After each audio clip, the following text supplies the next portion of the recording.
compared to 20 years ago. I think we're quite far ahead. Tonight, people at a Moosehide Gathering in the Yukon celebrate 20 years of self-government. Indigenous filmmakers are pushing ahead by defying gender stereotypes. And drones are now monitoring the effects of climate change in the Arctic.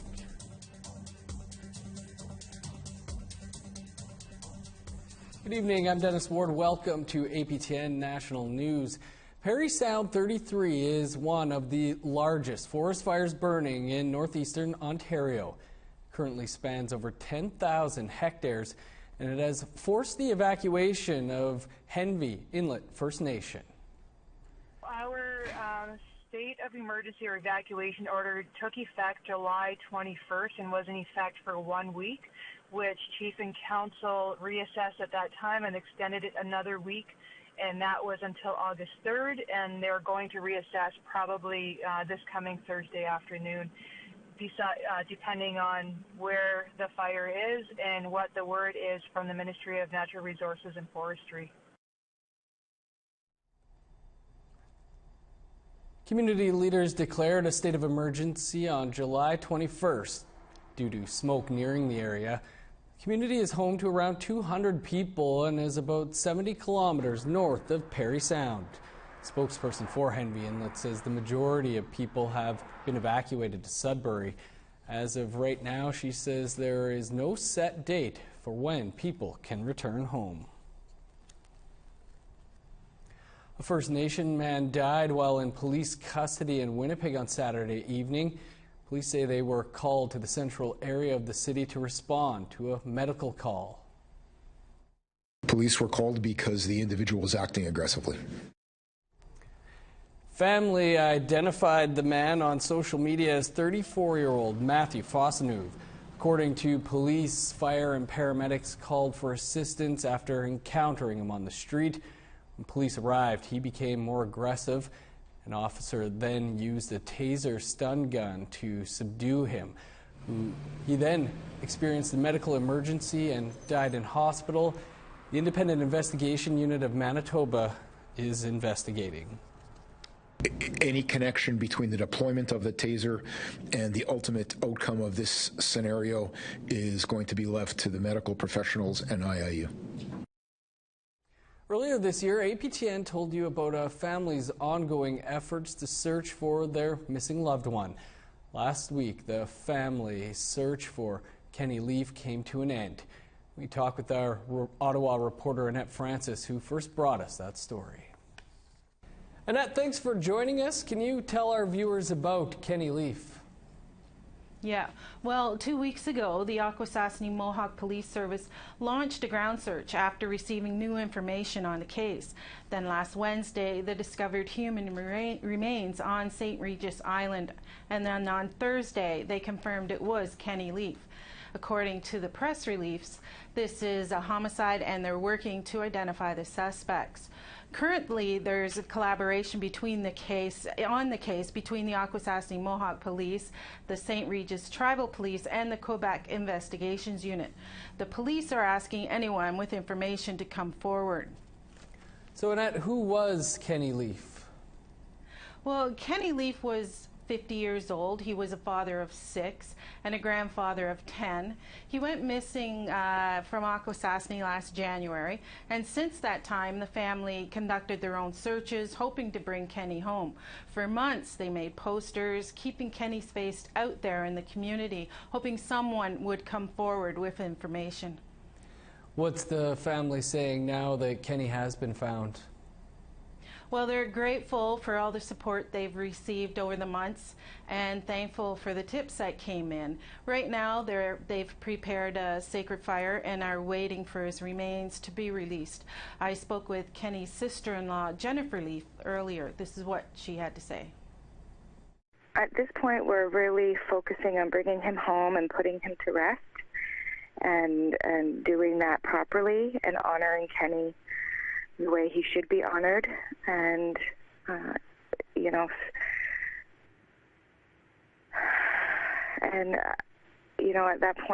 this point, that's where our focus is.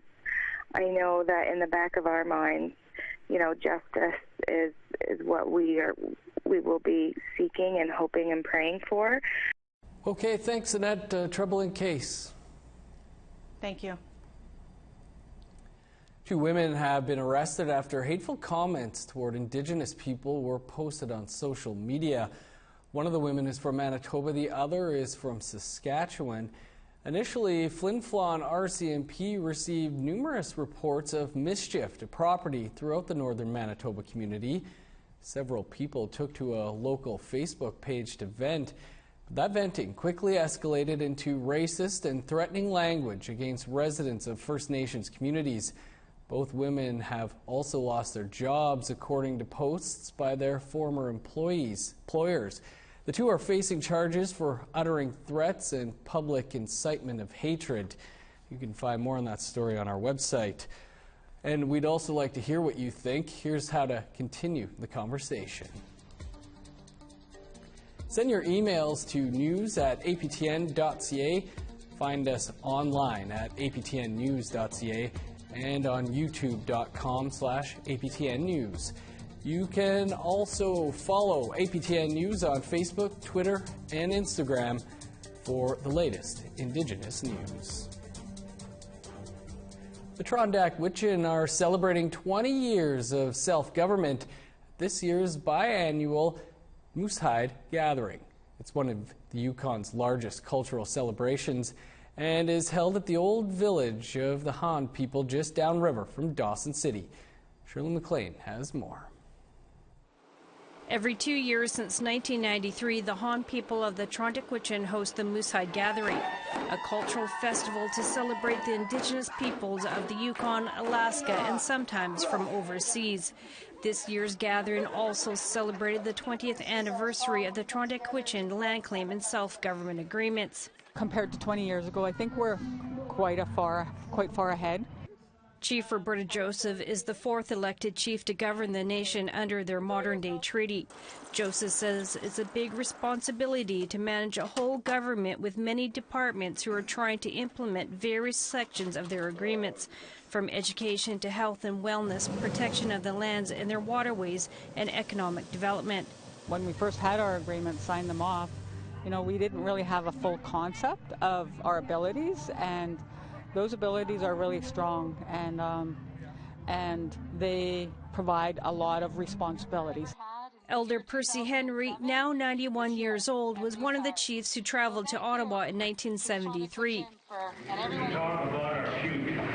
to deliver the document Together Today for Our Children Tomorrow to Prime Minister Pierre Elliott Trudeau, a position paper that started the negotiations for a modern-day Yukon land claim. Together Today is so powerful. Trudeau, Pierre Trudeau said there's been war. That's how come I got land. Their self-government agreement gives the nation the power to make decisions and enact laws that govern their people and people living on their lands. One major accomplishment was the legal battle with Yukon government to protect a pristine area of land in the Peel River watershed from resource development. Joseph says the power to protect the land was laid out in their modern-day treaty. Hopefully, one day we can have like a justice administration. That's something that we need to work towards with the federal government, and we're just looking forward to continuing to implement and move forward. Joseph adds her and the nation will continue to grow as they take on more responsibility in delivering programs and services to the Han people and the people of Dawson City. Shirley McLean, APTN National News, Dawson City, Yukon. Scientists have been studying the effects of climate change in the north for decades, but now there's a new way to measure changes caused by rising temperatures. Researchers are using drones to measure shoreline erosion along the Beaufort Sea. This is footage from the Inuvialuit region of Tuktoyaktuk. These shots show how much the coast is disappearing. Many homes along the shore will have to be moved. One researcher says the drone footage is showing how fast erosion is happening. The landscape is now changing faster today than it did 15 years ago. In all aspects, whether it's coastal erosion, massive slumps falling into the ocean, we see the big block failures, or just the land shrinking. We're seeing that change happening a lot faster now. But now, some of the things that we're seeing today that maybe we really wouldn't be able to study before because of technology. We called her Twitter Mom, a mother who took to the social media platform in an effort to get her children back. We'll bring you an update after the break.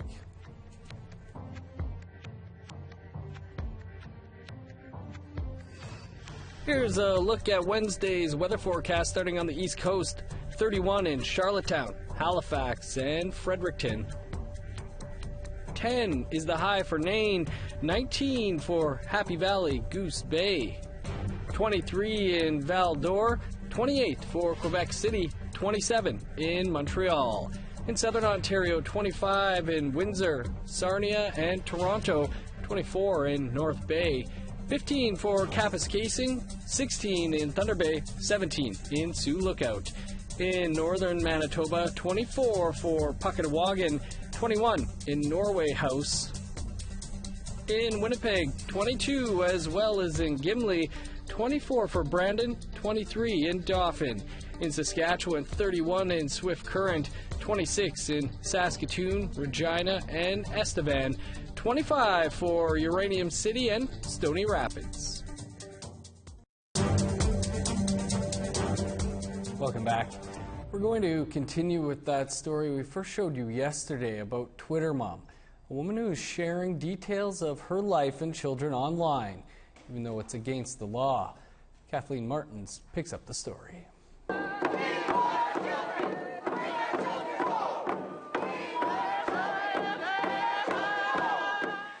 I was asked for my children to go into permanent ward, but I'm fighting that. Today, 6 months free, going on free, doing all the programs they've asked of me, and I've done everything as of this day. And they've given This is the usual way mothers have to get attention for the battles they're having with foster care. They beg for help, wave signs at a rally, and scream at politicians. But Twitter Mom is turning that on its head by posting details about her life and children here on social media, even though it's against the law. They tried to quiet me by saying that they were going to sue me, charge me with a $50,000 fine and 2 years in jail, or both. Because it's illegal to identify families in foster care, we can't reveal Twitter Mom's identity. We can't show you her smile or the intricate jewelry she makes. Any one of those things might help identify her children, even though she's putting the information out herself on social media. In the beginning, they refused to let me see my sons, so I took legal action and started the GoFundMe page, which brought a lot of attention, and started the Twitter. We asked the government to talk about Twitter Mom and the child welfare agencies she's dealing with, but they refused, saying that would violate the children's privacy. And as this tweet shows, they want Twitter Mom to stay quiet too. She tweeted about that. Overall, it's just unbelievable that after 10 years, after all levels of government publicly admit the system is dysfunctional, I have to raise tens of thousands of dollars to get a lawyer to get my kids back. That's right. Twitter Mom had to hire her own lawyer. It's something that shocked her friend. You know, she's a victim of domestic violence. CFS should have supported her and her kids to be together during that time, and the person was charged eventually, and so there's no reason for her not to have her kids, and yet it's been 10 years. So her story is a lot of people's story, but it's also one of the worst cases that I've ever heard. The foster care system is powerful. Twitter Mom says they did make her stop tweeting, but only over Christmas, because she says social workers threatened to take away the visits she was promised with her children. She tweeted, "They only permitted my boys to visit if I agreed to a number of conditions, what I felt was punitive measures, including not tweeting when the boys were in my care and having random visits and inspections of my daily life by workers, including Christmas Day and other things." Now, Twitter Mom is back online and vows to keep tweeting her story, despite the risks. So maybe, just maybe, she can bring her children home.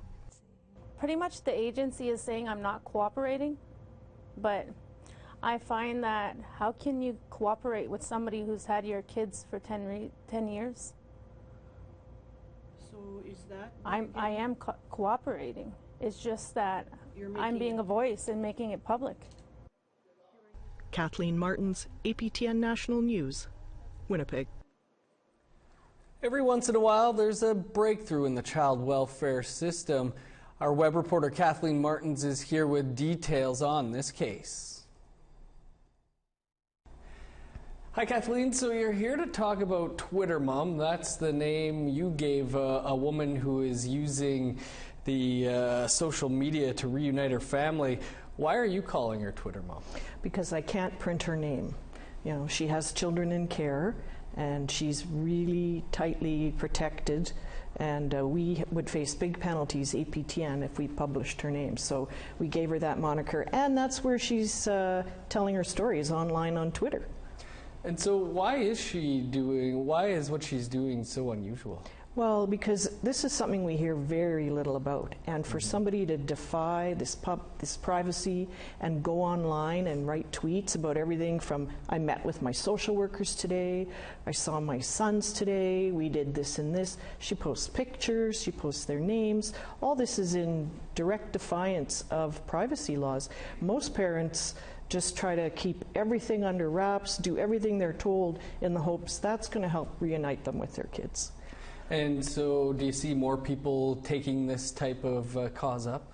You know what? When we first did the story, because today I'm going to update you, a woman called me and she said, I'm going to try that too, because she thought she had to break through somehow, and this was maybe the way to do it. Mm-hmm. And I think after you hear about today's update, which is that you know, both of her sons are back with her now, maybe more parents are going to do it. And so, yeah, you give us a little more on the latest and this update for sure. Twitter Mom. Yeah, so there was a tweet from her friend and supporter saying her youngest boy is back with her. Now, the boys are still wards of their respective provinces. Mm-hmm. So she's effectively their foster parent.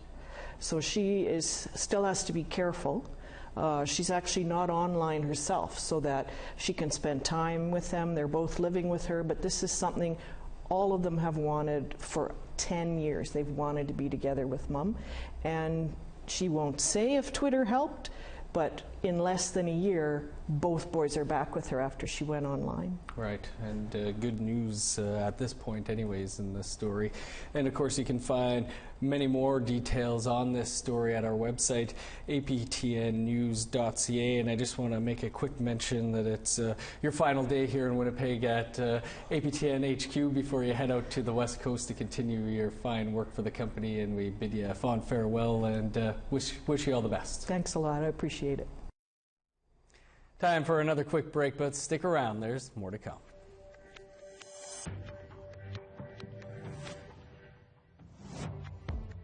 Here's the rest of Wednesday's weather forecast, picking back up in northern Alberta. 24 in Grand Prairie and Peace River. In the southern part of the province, 36 under the sun in Medicine Hat, 34 in Lethbridge. Over to BC, 32 in Penticton and Kamloops, 28 in Bella Coola. 26 for Dease Lake and Fort St. John, 28 in Fort Nelson. In the Yukon, 26 for Dawson, Mayo, and Beaver Creek, 29 in Watson Lake. In the NWT, 27 in Fort Liard, Trout Lake, and Fort Simpson. 19 for Norman Wells, -1 in Sax Harbor, +4 in Pawlatuck, 14 in Colville Lake. In Nunavut, 21 for Arviat, 17 in Chesterfield, 15 in Baker Lake, 8 in Pangertung and Iqaluit, plus 3 in Resolute.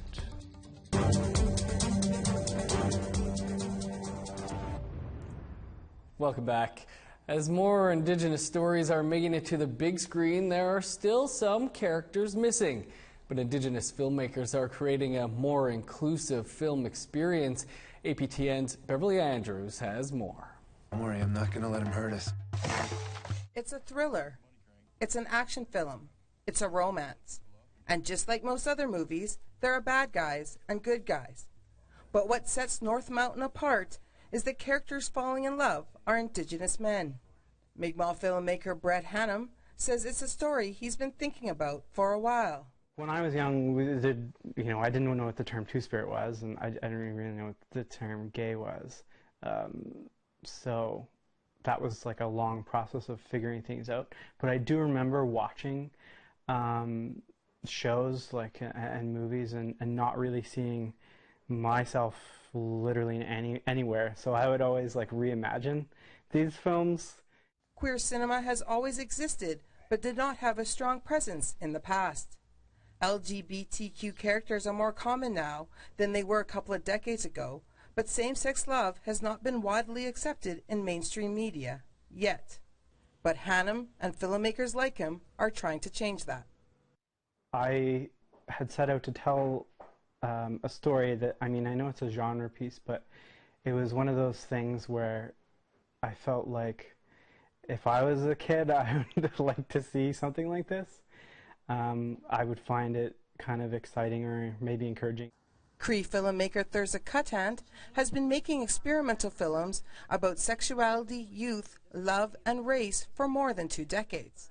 I guess I want to tell Two-Spirit, queer, and Indigenous stories because that's my communities and because we're really underrepresented in popular culture, and there's people's stories that I think are worth hearing and we don't hear them enough. Her films have been screened across Canada and internationally. I hung out with white LGBT youth, but they didn't understand my issues from a First Nations perspective. When Cuthand came out in the mid-90s, there were no queer teenagers on TV, no same-sex couples in film. So she started creating that herself. I think knowing that there's someone that's like you out there in the world makes you feel less alone. I think seeing representations of a future that could be yours might make you have some hope, and I know things can be really bleak for queer youth. There is power in stories that create empathy for the characters. If you hear stories of Two-Spirit people or First Nations people and you're not from those communities, you might understand us more or appreciate us more. As more Indigenous people tell their stories, it's time for Two-Spirit stories to be told as well. Those voices, those stories are important. They're integral in helping to shape the world and shape how everyone sees each other. Beverly Andrews, APTN National News, Toronto. That's all the time we have for tonight. For the latest, including more on Twitter Mom and the arrest by Flin Flon RCMP, visit our website, aptnnews.ca. I'm Dennis Ward. Have a great night. We'll see you back here tomorrow.